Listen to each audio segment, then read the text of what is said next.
You need to start before 40 years ago. You need to go back, let's say, almost to the founding of the state of Michigan.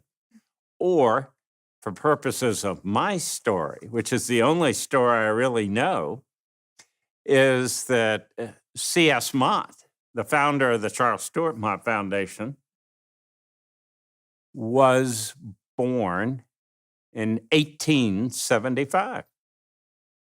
And he died in 1973. And some people said he was the second century man. Think about it. 1875? That's the second century of the United States. And as far as some people talk about recently, the American century was coming up. It was a short century with a couple of world wars in there. But anyway, C.S. Mott came out to Michigan in the early 1900s. We're saying maybe about 1903 in that period or earlier, and sold Ransom Olds an order for 500 axles. And then, as he told me, he said, I had never made an automobile axle.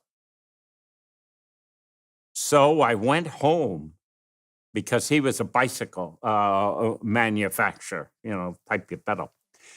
And he said, I went home and sweated blood. But he said, I built an unbreakable axle.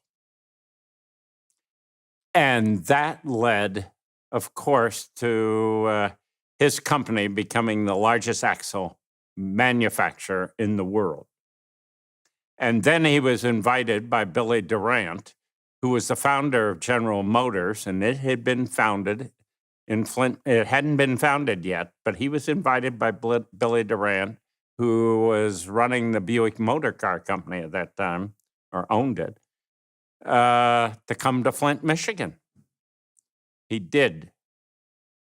And then later, I'm jumping forward now, after merging his company into General Motors over a course of a couple of years for stock in General Motors, he then went on the board of the General Motors Corporation in 1913 and stayed on the board until his death in 1973. And